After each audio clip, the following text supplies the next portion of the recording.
I'm Al McFarlane. Welcome to Conversations with Al McFarlane. I'm glad to be here and glad to have you along today. Pleased today to have a friend and a colleague, one of the elders and leaders in community, Brother Marvin Smith. Marvin Smith is the president of NAMCUM. NAMCUM is National Association of Minority Contractors for the Upper Midwest. Brother Marvin, my friend, how are you? Good to see you, man. I'm very good, Al. Thank you for having me. Good afternoon to everybody listening. Well, our audience is not only the Insight News and McFarlane Media Facebook and YouTube channels, but also the Facebook and YouTube channels of the Black Press of America. It's called Black Press USA. So people around the country are connecting and getting into this conversation. It's important that we do the conversations like this because I think, Marvin, that the more we talk to each other, the better. I think this whole idea of us reasoning together is a simple but critical idea. We need to talk. Our people need to talk, and we need to discuss our joy and our opportunity, but also our challenges and our disappointments in a way that is cushioned by and that continues to nurture the optimism that we have and we require to keep moving forward. We have a phenomenal history of accomplishment out of the most impossible circumstances Absolutely. that human beings have known. And if we don't keep telling ourselves about how special we are as ordinary human beings, we disserve ourselves and we disserve the universe. I believe, Marvin Smith, that we're at a point, a critical point, that is going to allow us to bring the best of what it means to be human being forward for humanity. So listen, with that introduction, I just want to say hi to you again, brother, and have you talk about the work of NAMC, the National Association of Minority Contractors.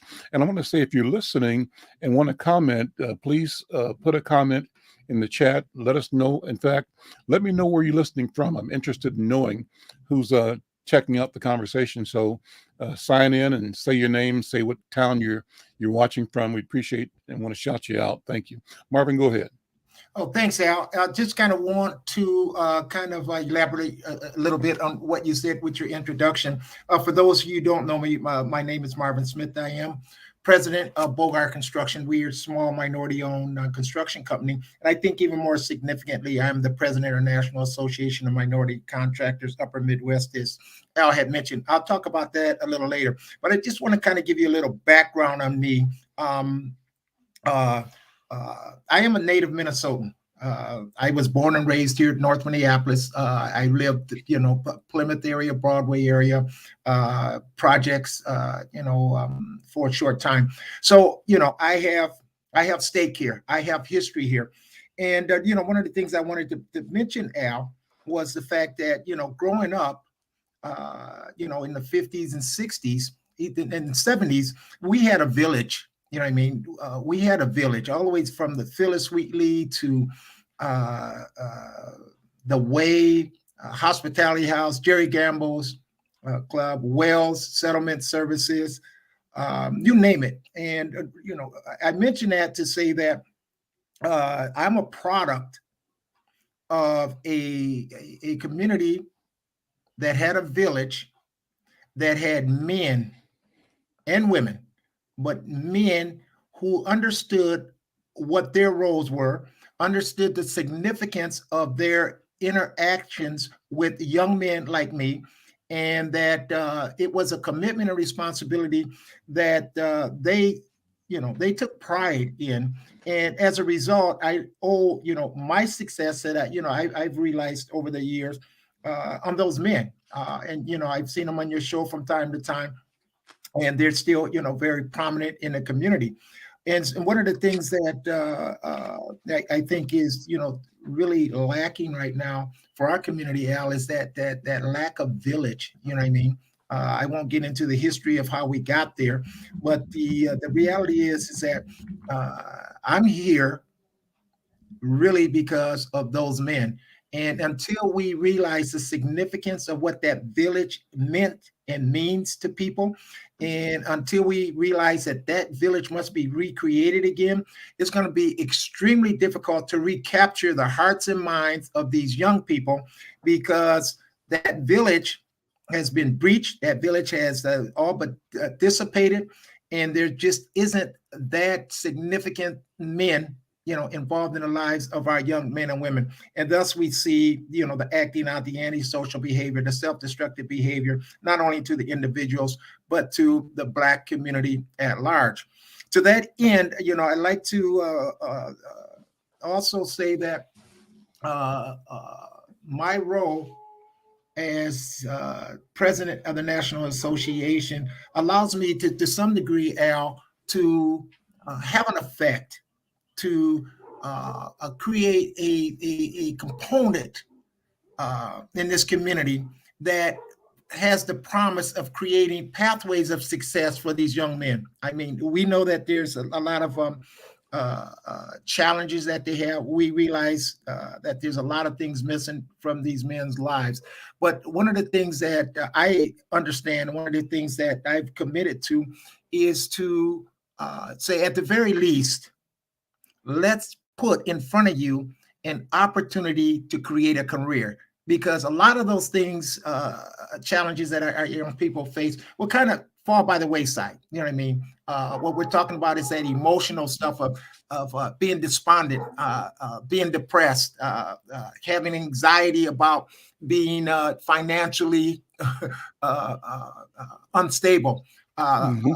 having issues around where you're going to stay, where you're going to eat, how you're going to provide for your kids. And so we can get rid of a lot of that anxiety. We can get rid of a lot of that stuff, but we can figure out how to get these young men and women involved into, high paying jobs, that is a career where they can actually get benefits, 401ks, and eventually over time pay enough taxes to be able to receive Social Security. I think oftentimes we don't talk about that enough, but one day you're going to get old like me, and you're going to wish to God that you got, some kind of a safeguard like Social Security. And so when this position as president of the National Association came up, I lobbied real hard for it, because I understood that if I was to make a difference with my limited amount of resources, that I needed a platform that was far-reaching and significant in its ability to create change. And being the president of the NAMC gave me that opportunity. For those of you who don't know about the NAMC, it's a trade association of minority contractors, started in 1969 out west, because minority contractors were not getting their fair slice of the pie. In 1984, it came here, and I got to mention Brother Richard Copeland as being one of the main people involved in that. We also have a ton of other presidents, Tim Baylor, who's doing amazing things. Brother Jerry Steele, that's been significant in this community. Brother Ken McFarlane, who currently is doing a whole bunch of stuff in terms of employing young African American men. Jim Frisco, who also, was very prominent on the scene with regards to employment. Gilbert, I got to pronounce his right, Dunkford, president, all instrumental. But, we've had a lot of presidents, and we had a lot of people that embellished and accepted the challenge of being the president to create change. Fortunately, I have the mantle now, and I plan on doing some amazing work with this amazingly strong team of people that I have behind me. And so we currently have about 36 minority contractors, carpenters, plumbers, electricians, excavators, civil workers, you name it. We've got pretty much everything, all trades included in our association, to provide opportunity for members of our community. And I do want to say that out of all of our members, we probably in aggregate, we probably have 100, 150, 200 minority people, primarily African Americans, working on our job sites throughout, our Mm. association, which is significant, but it's a drop in the bucket compared to what we plan to do over the next 5 to 7 to 10 years with this $1 trillion infrastructure bill coming, with the CARES Act coming. We got a surplus, I think, of $1 billion that looks like some of that money is going to also be earmarked toward, some of the projects that we may, be able to be involved on. And involved in. And I just want to back up a minute and just say that we're here to, this association was started because we're not getting our fair share of the pie. And sadly, Al, just if I can back up a minute. Sure. We are still struggling with that. And so, for instance, we and my team met with Mayor Fry yesterday. Jacob Fry, mayor of Minneapolis. Yes. And, to voice our concerns, to, in fact, inform him that, some of the challenges, some of them were political and some of them were formidable challenges that we were going to need, the city to be an ally of ours. We were going to need the city to understand the plight of the minority contractors and lend resources so that, we don't have to continue to have this same fight about disparities, a lack of inclusion, and having, white contractors come in, getting all the work, leaving us high and dry, and leaving our kids to have to sell joints and cigarettes in front of the liquor store versus donning a hard hat and steel-toe boots and going to work for $30 to $60 an hour. You know what I mean? When you look at it in that context, we should all be appalled. We should all be livid that there are some places and spaces that my company can't work because I'm not union. You know what I mean? And I think about that, and an example I'd give is that, they built $1 billion stadium in North Minneapolis, basically, right? Mm-hmm. And if we look back, and as I look at the numbers and the people and companies who participated, it didn't move the dial for any of us Black contractors. We're talking about $1 billion stadium in North Minneapolis, the 5 bus, any bus in the city, Brooklyn Park, wherever, would have took you right to that stadium at 6 o'clock in the morning and would have took you right back within a block of your home at the end of the day. I mean, and built with a substantial amount of public money. Exactly. So our community has the opportunity to underwrite and finance and support the $1 billion enterprise, but do we benefit from it? That's the question you're raising. Exactly. And as president, I just refuse, Al, to continue to watch this dynamic continue where it basically cheats us. You know what I mean? I'm a taxpayer, been a taxpayer in Hennepin County. I don't know how much I paid. I know it's a lot, just like everybody else out there listening. And guess what? I can't work in the public schools. Now, all my kids went to public schools.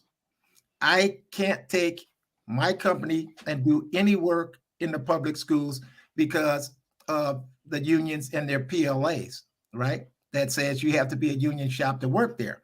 That is a conversation for another time. But the fact of the matter is, I mentioned that to say that these are some of the challenges that we face being minority contractors. And that's why being, the president was so appealing to me, because it allows me to look at those issues head on, get my team in front of the necessary people, and to look to knock those challenges down so that we change a culture where our kids now see it's cool to don a hard hat and steel-toe boots versus picking up a Glock or AR-15 every morning.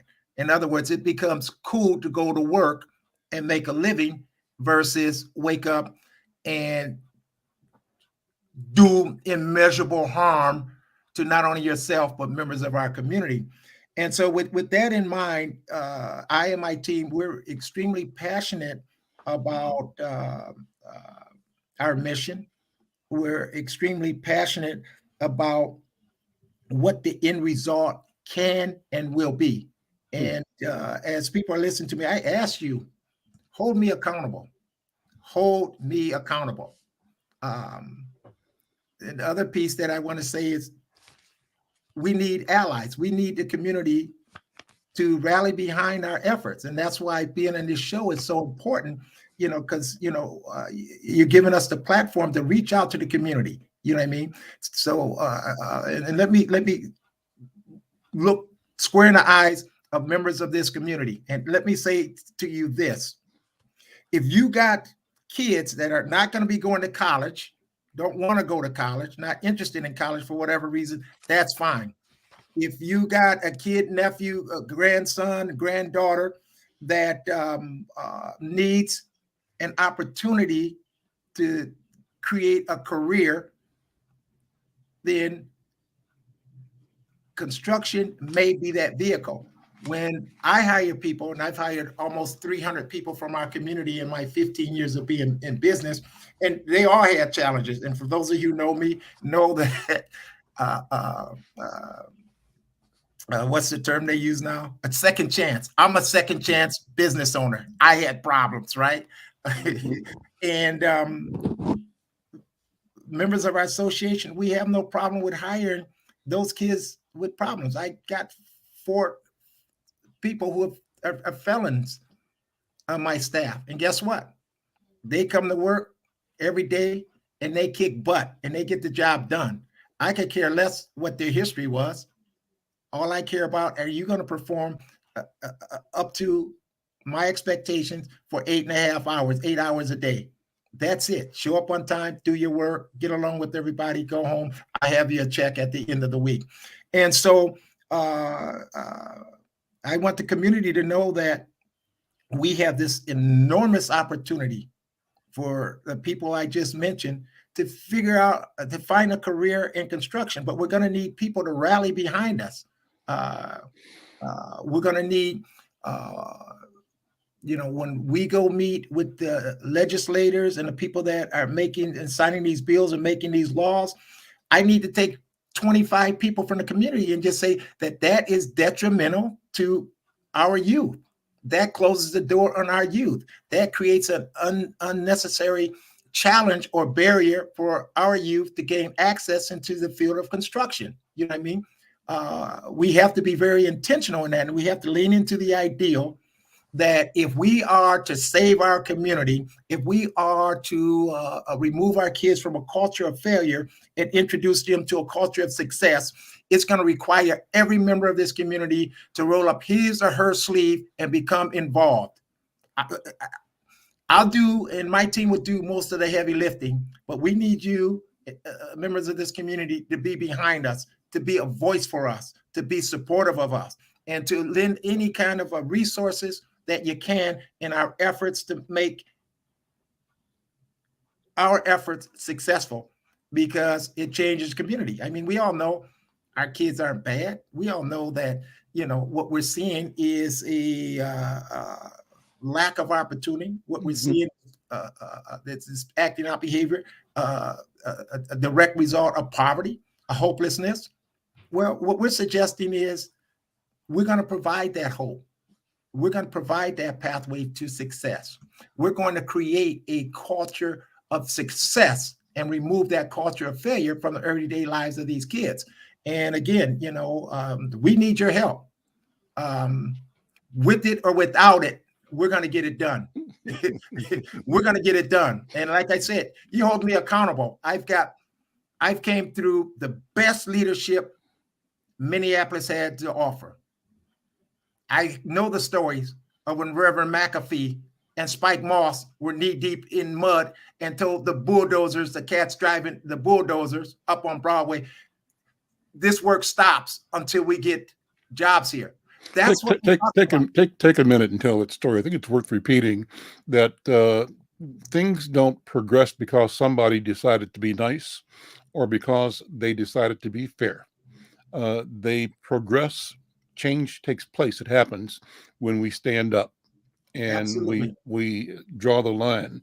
And as you were speaking, I just remember the marches down Plymouth Avenue, down West Broadway, down to the intersection of Olson Memorial Highway and I-94, where we had a caravan of cars blocked traffic during rush hour. White folks couldn't get to work. What was the message? That you going to work and we can't work? Exactly. You don't let us do the work in our community that our tax dollars are paying for. And here's the deal: if we can't work, you can't work. Absolutely. That's the proposition. And so it takes that kind of attitude sometimes, because if you're not willing to go the distance, to get in the ring and go toe to toe, I tell you, you're going to lose. And yeah, so you were mentioning the great leadership of Jerry McAfee and Spike Moss and others. And so I want you to sort of expound on that, because you've come through, as you said, a number of great men and women in our community who've really uh, been uh, amazing in their courage, in their wisdom, and in their strategic work to create change for the better for our community. So talk about that, if you would. Yeah, when you look at it, there were men that sacrificed blood, sweat, and tears for all of us to be here. You know what I mean? And those are a couple of men that I mentioned, but there's more men than that. You had the great Ron and late Ron Edwards. Mm-hmm. Ron Edwards, for people who don't know, he was one of the most fiercest activists this area has ever seen. I mean, he just simply said, this ain't gonna happen. You can't do this, and we're gonna stop you. And to Al's point, that's the kind of fortitude we're gonna need. That's the kind of commitment we're gonna need. Think of this. Think of this. How, as an adult, are any of you gonna sit on the sideline and watch them deny the Black community is just and fair due? How are we going to, or how are you going to sit on the sideline and watch our kids live in a situation, in an environment that does nothing to promote their health being, emotionally, psychologically, mentally, politically, financially, intellectually? This ideal that is in fact is organized to destroy, exactly to demean, to deny. Go ahead. Yeah. yes, this ideal that it's going to come from downtown. The oppressor. Yes, exactly. We've watched, we've asked on bending knees for them to be our savior and salvation. And the reality is, and I heard it on your show the other day, that our misery is profitable. Someone mentioned it on your show the other day. Mm-hmm. Our Black misery is profitable for people. We get the misery, they get the money. Exactly. And then my other question to this community, and especially the men, because the women, I just want to say that you guys have done an amazing job at trying to hold it together. For the last 30 years, you guys have been there. You know what I mean? I think in many situations, us men need to step up. But let me ask the men this. As a man, what is your moral obligation to protect Black kids and Black women? You must ask yourself, as you sit there, do I have a moral obligation to engage in this fight on behalf of this community to improve the lives of African-American kids? If you can't come up with that answer, then there's something wrong with you, and you've missed the whole ideal of manning up, being a man, and being a leader and a steward of the progress and well-being of your community. That is our job. That is our job. That is your job. And so, again, that question is, what is your moral obligation? What is your moral obligation to I engage in this fight on behalf of this community? I know what mine is. we over the past several years, the state has moved to try to at least suggest, I think not successfully, equity in state contracting. And so, the state spends millions and millions, and through some of the major state contracting projects, there were goals set of 35% inclusion of Black and minority contractors and businesses. And when they first began that discussion, say 4 or 5 years ago, they had a report issued by the NAACP that said that the state of Minnesota spent less than 1/10 of 1% of its annual budget with Black-owned businesses.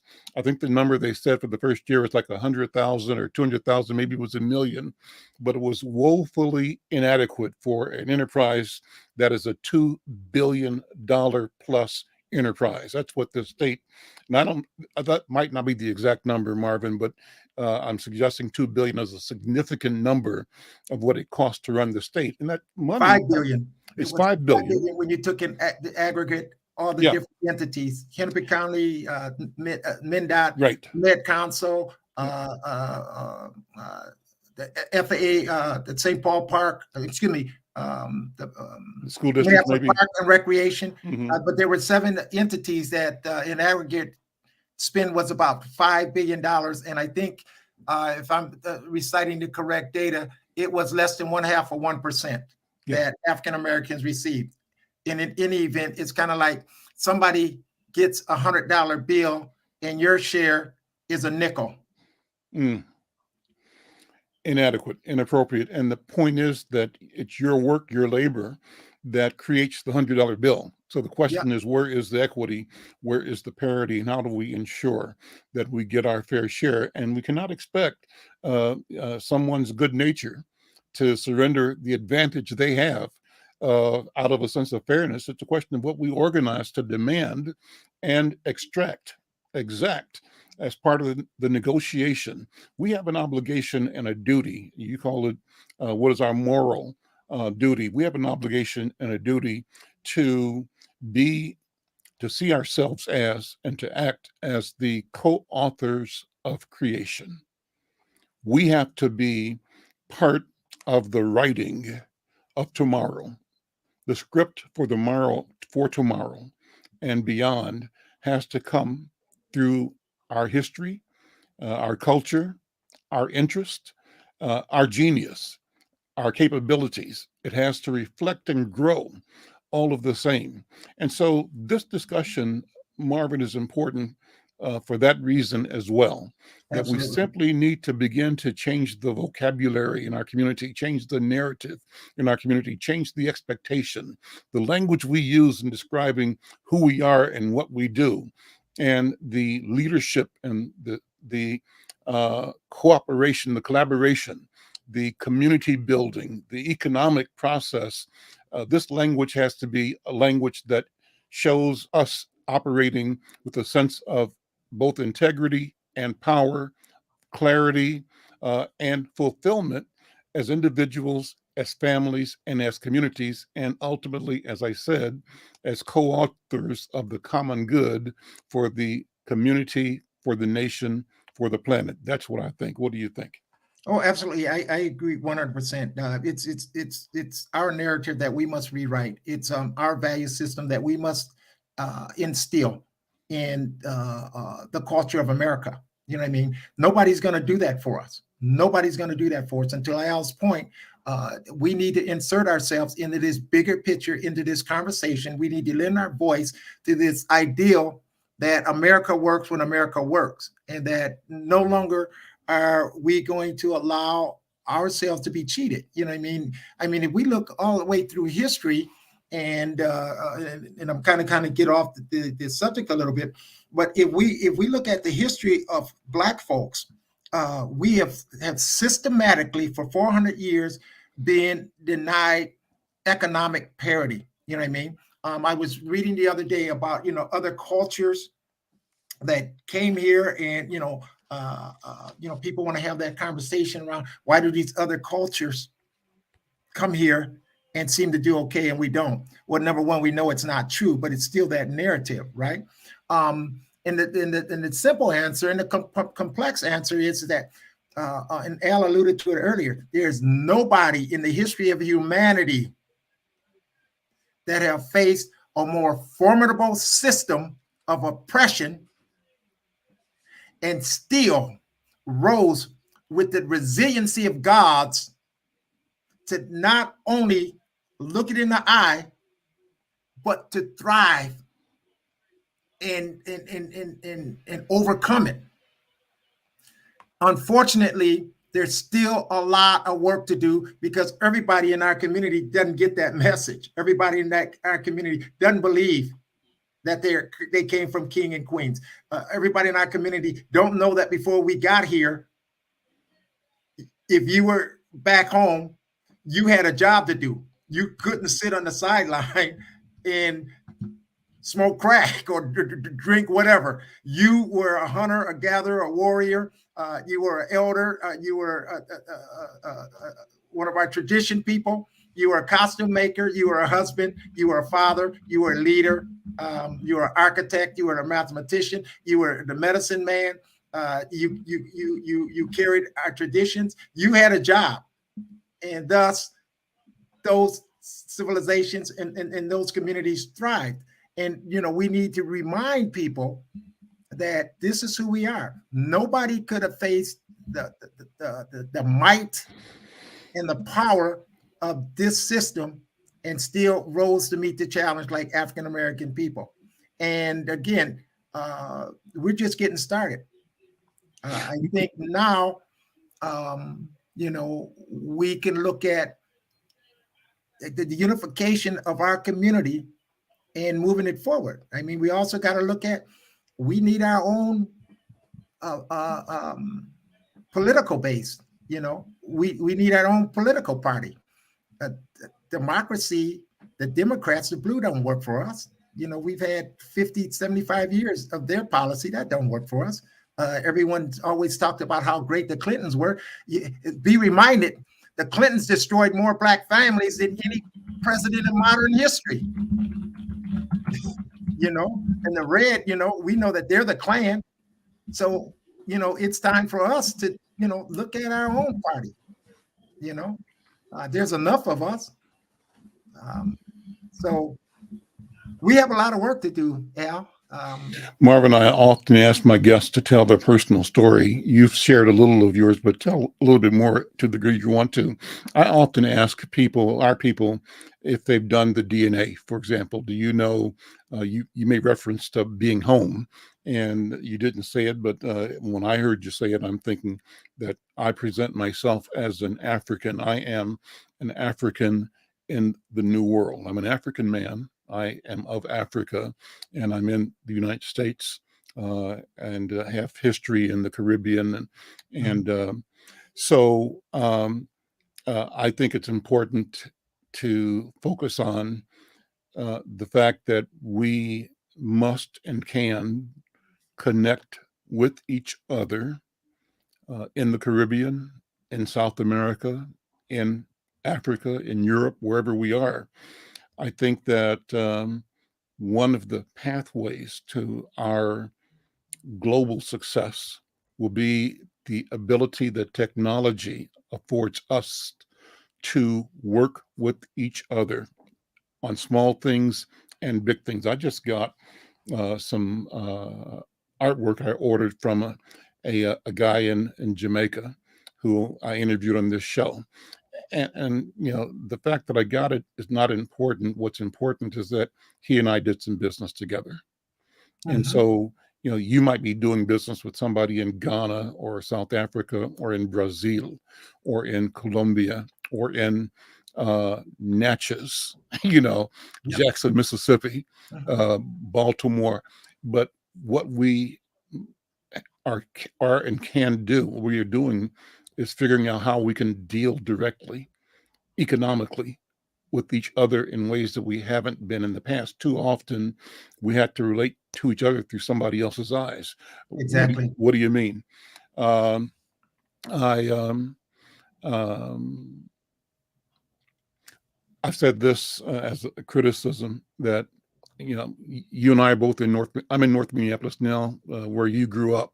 I still live here, Mhm. but as a journalist, uh, we could be, um, living our daily lives, family, kids, cousins, neighbors, friends, and going along, and then we see in the paper, the daily newspaper, a story about a person that you've known all his life or her life, a neighbor, could be a brother or sister, and that story comes up with that person in a negative light.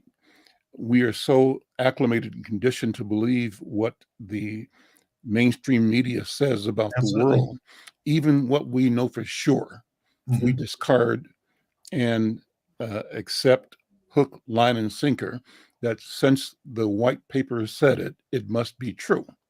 And that's been the case. And so the information infrastructure that we operate within, the social structure that we operate within, is a structure that um, whose mission and nature is to devalue our humanity, to create doubt, Mhm. disbelief, to effect this idea that we don't have the capacity to create change and to maintain, to build community, to be the stewards. And so uh, I raised the question about how we get beyond that. What do we have to do with each other and for each other in conversations like this to debunk the idea that because they said it, it must be true. So what's the evidence, Al McFarlane? Even in the most recent stories, it's just as real can be right now with the shooting death of brother Amir Locke. The official media apparatus, within moments or hours of the police raid that ended in the death of the wrong person, came out with a narrative that uh, tended to justify the killing and to figure out why, even if it was an accident, it was okay. So they rush to tell a story that even is untrue, with the expectation that all of us believe, and give the perpetrator, in this case the cop, the benefit of the doubt, and for us to say that, oh, this life had no value. That's what they wanted to say with George Floyd. Absolutely. That's what they wanted to say with brother out in Brooklyn Center, uh, Dante Wright. And there's a history and a pattern of this. Bobby and I were watching YouTube last night. I'm not sure how we got to it, but there was a case about a family in, where was it? Was it Georgia, Florida, Tennessee, Nashville, Tennessee, where a black young man was running from a cop. The cop decided, and apparently they said the guy had a gun, but his back was to the cop. He was running, and the cop was maybe 50 or so feet beyond the guy, ordered the guy to stop. The guy kept running. So he took a shooting stance and shot the guy 3 times, killing him on the spot. One bullet in the spine, one through the body, and one in the heart area.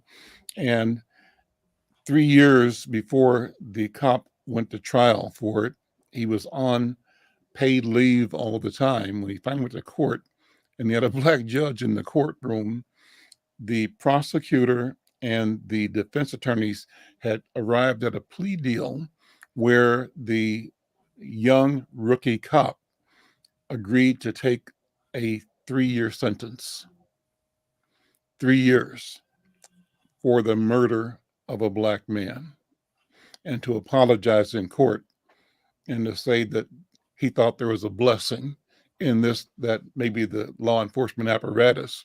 Well, needless to say, the courtroom and the family that was there went crazy, is erupted in anger and language, and they were mad, and they should have been mad, right?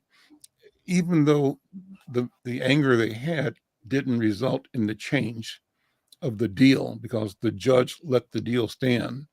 Uh, and this is a deal where one of the lawyer for the family of the young man that was killed said, "This deal is a golf course deal.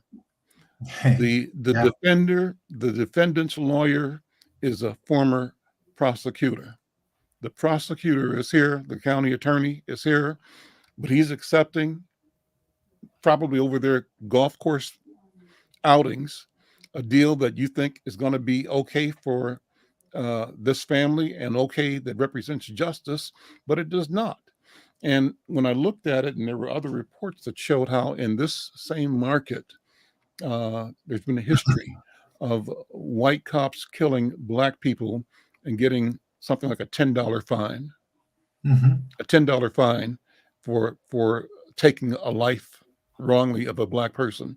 And so there's this history of our society uh, devaluing black life. And I think we're at a point, and you and I are talking about that, where we're saying it can't go that way anymore.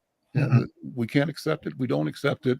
And I think we've never accepted it, Marvin, but we haven't had the opportunity to tell each other about how we feel and what we can do. Our actions have been isolated information wise and localized, but the power of social media today is that something happens on 38th in Chicago, and guess what? The whole world sees the murder happen. The same thing with Yes.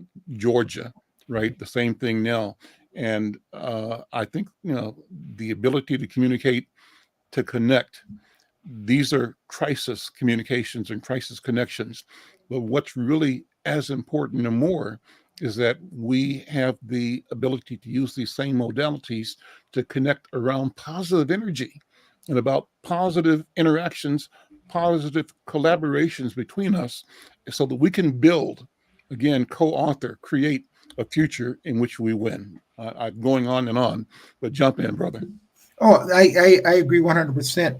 And I think again, Al, it is really, we're talking about a community that can no longer allow itself to be apathetic.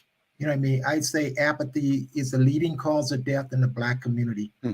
And what I simply mean by that is that, um, you know, our silence becomes complicit in the events that take at the hands of outsiders that aren't in the best interest of our community.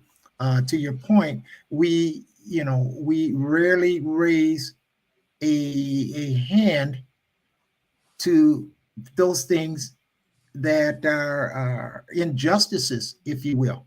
You know what I mean? The apathy allows us to just continue to go on and do business as usual, as long as it's not one of our family members. And to your point earlier, I want to remind everybody that we're all family. What happens to one happens to all. You know what I mean?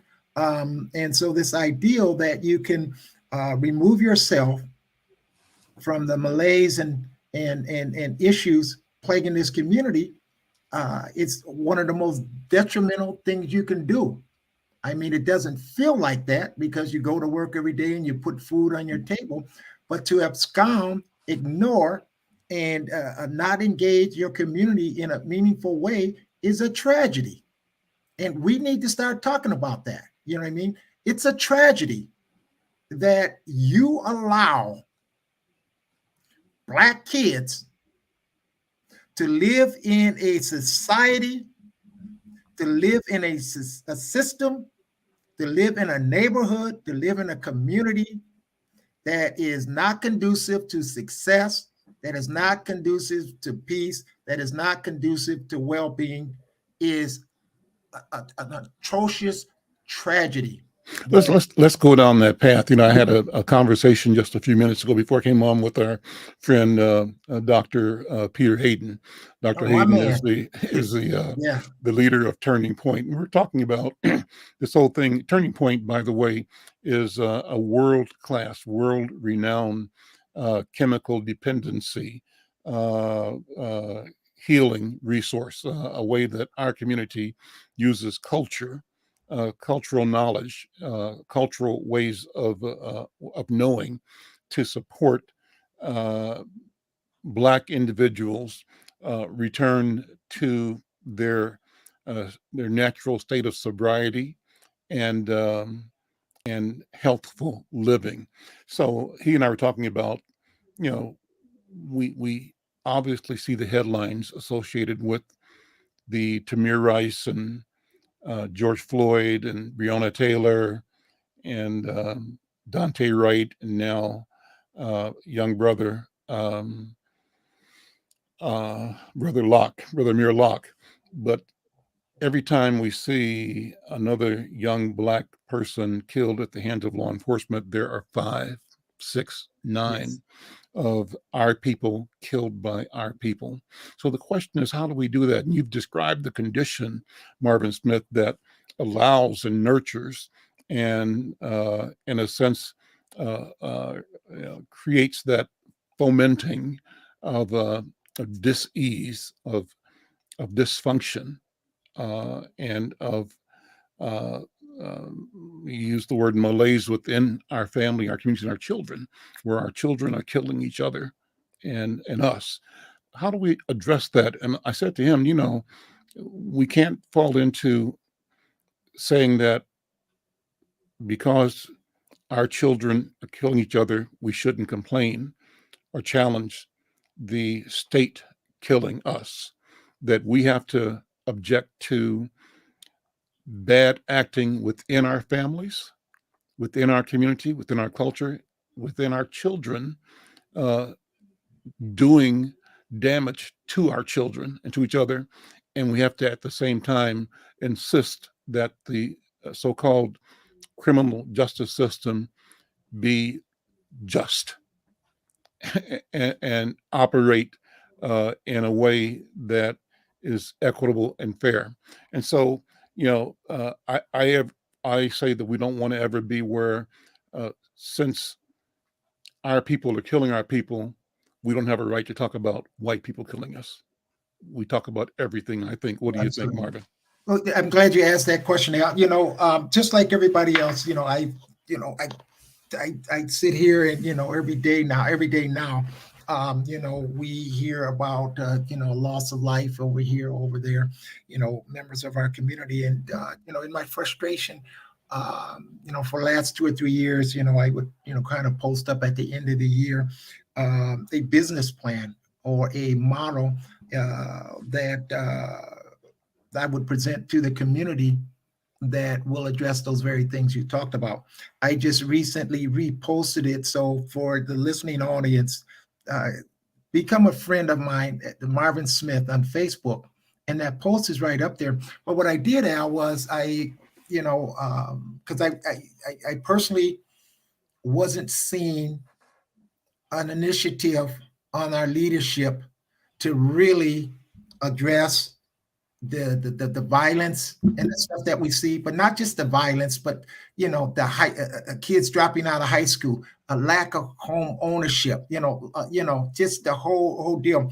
And so I wrote a plan. And again, it's on Facebook. It's a pretty long read, but it's a 5, 7, and a 10-year plan that really talks about what this community needs to do in terms of circling the wagons around this community and creating healing and creating pathways to success in all areas and aspects of the lives of the members of our community that need help. I call it the collective community collaboration, where every entity from faith-based to education to the political system to the news media like this to me, in Summit, all of us, Nas, all of us getting together and creating an initiative through collective cooperation with one another, and create this here collaborative that is designed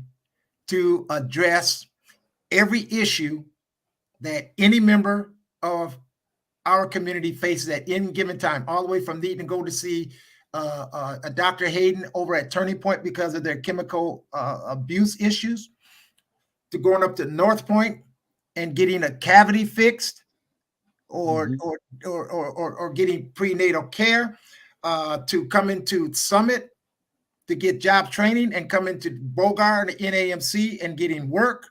You know, you name it. It's designed to have a contact person, an agency, and an entity there whenever members of our community needs that help. And what happens, Al, is, and it's a long-term proposition. What happens is, we won't start to see any measurable decrease in the ills of our community till about after 5 years. Because remember, what we're saying and what this model suggests is that we are removing our kids from a culture of failure and we're transitioning them into a culture of success. And what happens is, over time, we've changed the culture. See, you and I grew up in a culture where men worked. If you didn't work, you were looked at suspiciously, or you were ostracized because you didn't meet that expectation. And we have long since lost that expectation, as I had mentioned earlier, because we didn't have that village. We didn't have those men that I had say, hey, Marvin, get your life together. Hey, Marvin, grow up. Hey, Marvin, you know your mom's not going to like you doing that. You know what I mean? And so this model, I think it's pretty. I'm biased because I wrote it, of course, but I think it's a good model. So I would just want to challenge people to read it and contact me. Let's talk about it. But I would love for members of the community to take that model, or take some aspects of that model, and start inserting it into our community. And I can't guarantee anything, but I'm pretty convinced that we would, instead of seeing 97 homicides, we may be down to 47. You know what I mean? Instead of graduation rates or dropout rates being 80%, they might decrease to 30%. You know what I mean? Incomes may no longer be disproportionately lower compared to white people and other people. I think this model is designed to really improve the lives of every member of our community that needs help. So I want to just challenge people to read it, and I'm certainly into being a part of setting it up. I'm into whatever it takes to take this plan and insert it in our community, and then make it happen. Because we don't have a plan. We can't march anymore. We're prayed out. You know what I mean? We can't keep going down to the governor's office or the mayor's office saying, hey, come save us from our kids. History shows us that doesn't work. We have to get up off our butts, roll up our sleeves, and be prepared to leave blood, sweat, and tears on the streets of Minneapolis as we reclaim the lives of our kids. That's what it's going to take. It's going to take that commitment. You've got to get involved. Everyone listening, you have to get involved. We are losing our kids. 10 years ago, we had a reprieve in the winter from murder. It kind of would slow down. It's increasing. But what is that telling you? This trend is increasing, people. It's increasing. And it seems like there's a whole totally different level of lawlessness, that these kids are soulless. It's almost like they're getting up, a Glock on, and they're going to look for prey. It's something's changed. And we can't expect to survive as a community if we let this go unchecked. I mean, Marvin, we're out of time, but let's have you do two things. One is give contact information. People want to find out more about NAMC, National Association of Minority Contractors, Upper Midwest. How do they reach you? Maybe an email, a phone number if you want, or Facebook page. How do they stay in touch with you and follow your work? Well, I can, my phone number is 612-327-6362. just call me on any aspect or part of my discussion today, and I'll be glad to meet you wherever you're at. If you're part of the solution, I mean, even if you're part of the problem, I will meet you. That's no real big deal. So again, my number is 612-327-6362. Friend me on Facebook, Marvin Smith, and I have that plan, that model on my page. But read it. Feel free to be hypercritical of it, supportive of it, but most importantly, agree to be a part of it in whatever shape, form it takes after we do whatever we're going to do with it. But I think it's a good plan. I love the idea that you've taken the time to commit your thoughts, your observations into a plan or a program or a strategy. And what I'll say to close the program is a suggestion, and that's something that you've done that all of us ought to do. Take the time to reflect and write out a 5 or 10 year plan, and let's get into the habit of introspection, of reflection, of examination of our history, our families, and our opportunity, and committed to pen and figure out ways we can share and challenge each other, and in doing so, move forward. I'm Al McFarlane. Thank you, Brother Marvin Smith, the president of National Association of Minority Contractors from the Upper Midwest, president of Bogart Construction. Brother Marvin, thank you, brother. Good to see you Thank again. you, Al. Thank you, community, for listening to me. And join me again tomorrow. We're here every day at 1 o'clock. And again, our objective is to create what I call robust conversations. We'll see you tomorrow. Take care. Bye bye.